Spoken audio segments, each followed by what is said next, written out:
Assalamualaikum warahmatullahi wabarakatuh. Saya Nur Sobah, calon guru penggerak angkatan keempat dari Kabupaten Tegal. Ini adalah eksplorasi konsep tentang prinsip pengambilan keputusan.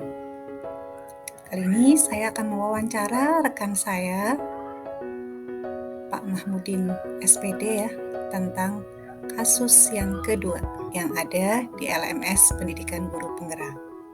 Ini kasusnya.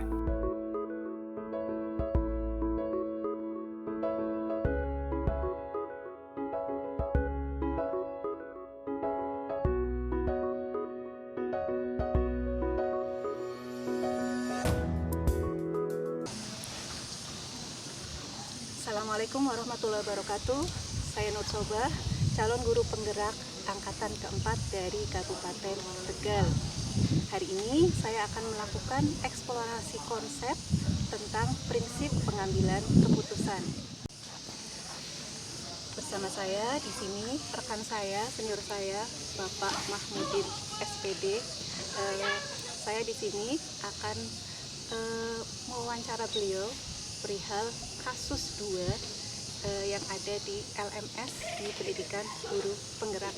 Kita akan mengeksplor tentang kasus 2, Pak Mahmudin. Saya bacakan dulu ya Pak. Ya, oke. Di kasus kedua ini, jadi digambarkan, misalkan Pak Mahmudin ini adalah seorang kepala sekolah di SMA Tunas Gemilang. Ya, sementara ada guru yang namanya Pak Dodi.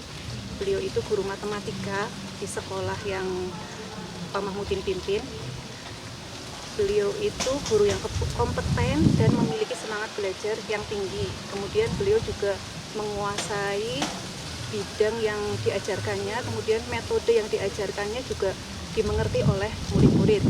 Namun ia memiliki beberapa masalah, antara lain masalah emosi dan pengelolaan waktu. Jadi beberapa kali itu Pak Mahmudin sudah dapat keluhan dari orang tua murid bahwasanya Pak Dodi ini sering marah-marah ke muridnya. Biasanya itu karena dia kecewa dengan sikap dan kinerja mereka.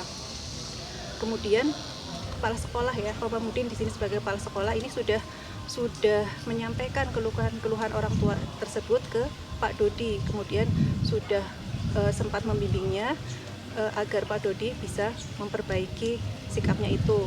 Nah, Pak Dodi selain itu juga seringkali terlambat,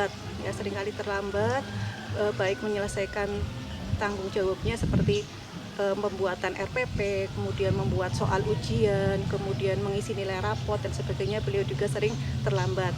Nah, kejadian yang paling akhir, Pak Dodi ini terbukti ya memanipulasi laporan keuangan kepanitiaan studi tour ke Jogja, di mana ia menjadi bendaharanya waktu itu. Nah, di akhir tahun ajaran, kemudian Pak Mahmudin akhirnya memutuskan untuk memutus kontrak dengan Pak Dodi ini. Nah, Pak Dodi ini pun sadar diri ya, beliau menerima keputusan sekolah itu, kemudian beliau akan segera mencari pekerjaan baru dengan melamar ke beberapa sekolah. Tapi sebelumnya beliau itu meminta kepada Pak Mahmudin secara personal itu untuk memberikan rekomendasi bila ada sekolah yang kemudian memintanya gitu ya, menerima lamaran kerja dari dia gitu ya. Kemudian Pak Mahmudin pun sudah mengiyakan, ya nanti saya akan kasih rekomendasi seperti itu. Nah, suatu hari Pak Mahmudin selaku kepala sekolah dapat email dari sebuah sekolah SMA Cahaya Hati yang meminta rekomendasi mengenai kinerja dari Pak Dodi tadi. Nah, sehubungan dengan lamaran Pak Dodi ke sekolah tersebut sebagai koordinator guru matematika. Nah, ternyata di formulir rekomendasi itu ada beberapa pertanyaan, antara lain pertanyaan tentang pengendalian emosi, pengelolaan waktu, kemudian tentang integritas. Sudah paham betul kalau Pak Mahmudin ini menulis dengan yang sebenar-benarnya, berarti nanti itu Pak Dodi tidak mungkin akan diterima kan ya, karena posisi yang dituju itu sebagai koordinator guru matematika itu kan juga posisi yang bagus. Kalau rekomendasinya sesuai kondisi kenyataannya Pak Dodi itu seperti apa, real, itu kan tidak mungkin dia akan diterima di sekolah itu kan. Sementara sebagai kepala sekolah, Pak Mahmudin juga tahu benar kalau Pak Dodi ini sudah berkeluarga, dia kepala keluarga yang menghidupi 3 orang anaknya yang masih kecil-kecil. Nah, tentu saja Pak Dodi sangat membutuhkan pekerjaan ini gitu ya Pak. Nah, kira-kira sebagai kepala sekolah, apa yang Pak Mahmudin lakukan? Oke, berdasarkan tadi uraian data ya tentang Pak Dodi dari awal ya, Pak Dodi itu memang guru yang baik ya, guru yang baik, kompeten, semangat belajarnya juga tinggi. Namun di sisi lain tadi disampaikan bahwa Pak Dodi itu memiliki beberapa kasus ya. Yang pertama adalah dia lemah dalam administrasi ya, sering terlambat. Kemudian yang paling menonjol adalah kasusnya yaitu melakukan hal yang tidak baik di bidang anggaran ya, di bagian anggaran. Dalam studi tour tadi ada manipulasi data keuangan ya. Ini faktor yang paling ya beresiko begitu ya. Namun tadi dijelaskan di akhir ternyata Pak Dodi itu memiliki keluarga yang tentu saja ini harus ya diberikan kesejahteraan tentunya. Maka sebagai seorang pendidik maka rasa kemanusiaan itu tetap ada. Namun kemudian sebagai bagian dari sistem atau profesi, maka kita juga tetap tidak meninggalkan aturan main bagaimana yang seharusnya.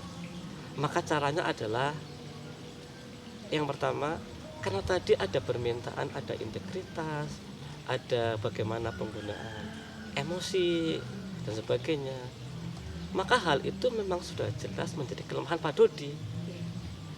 Tapi pertimbangan tadi itu keluarga, maka kita sampaikan yang lebih baik dari realnya. Namun demikian, di belakang itu kita harus sudah ke Pak Dodi dulu agar Pak Dodi untuk berubah. Artinya ini Pak Dodi akan diberikan ya sedikit perubahan yang baik lah, akan diberikan rekomendasi yang baik intinya. Namun Pak Dodi harus bertanggung jawab atas ini semua, yaitu dengan cara Pak Dodi merubah tadi kelemahannya. Yang pertama adalah tentang administrasi. Pak Dodi harus bisa lebih baik lagi, tidak terlambat. Artinya nanti tidak akan mempermalukan saya sebagai rekomendasinya. Nah, kemudian yang kedua, kelemahan dalam bidang keuangan. Ini Pak Dodi harus benar-benar menjaga, artinya tanggung jawab untuk memegang dana ya berarti ya harus sebenarnya sesungguhnya lah, tidak ada manipulasi seperti itu. Nah, itu disampaikan Pak Dodi. Sampai Pak Dodi itu ya memberikan suatu pernyataan untuk sanggup. Dengan demikian apa yang kita lakukan membantu Pak Dodi, tetapi Pak Dodi pun akan nantinya akan berubah jadi lebih baik. Dan ini saya rasa karena berhubungan dengan masa depan Pak Dodi, keluarga dan anak, tentu saja jalan terbaiknya adalah seperti ini. Jadi diberikan rekomendasi yang lebih baik dari Rizal, namun Pak Dodi diberi pernyataan untuk bertanggung jawab selanjutnya agar menjadi lebih baik lagi. Ya itulah yang bisa saya sampaikan Ibu. Ya, Mungkin banyak kekurangannya. Terima kasih sekali. Luar Ya, biasa sama-sama. jawabannya. Intinya berarti tetap memberikan rekomendasi baik ya. Iya. Rekomendasi baik Iya, ke Pak betul. Dodi. Ini pemberiannya di mana berarti Pak? Di awal ya. Maksudnya memanggil Pak Dodi sebelum sebaiknya kepala sebaiknya sekolah memanggil mengisi. Pak Dodi dulu sebelum kita mengisinya, agar kita bisa tahu apa pertanggungjawabannya, pernyataannya itu jelas bisa kita pegang begitu. Berarti kita mengisikan rekomendasi baik, tapi dengan syarat Pak Dodi mau berkomitmen Iya, betul. terhadap integritasnya, terhadap pengendalian emosinya dan sebagainya tadi. Iya betul. Untuk memperbaiki itu semua. Itu ya Pak. Iya betul. Ya, terima kasih sekali Pak Oh, Mahmudin sama-sama Ibu. atas waktunya, atas jawaban-jawabannya. Demikian wawancara singkat saya dengan Pak Mahmudin tentang eksplorasi konsep pada kasus yang kedua di LMS Pendidikan Guru Penggerak. Semoga bermanfaat. Wassalamualaikum warahmatullahi wabarakatuh.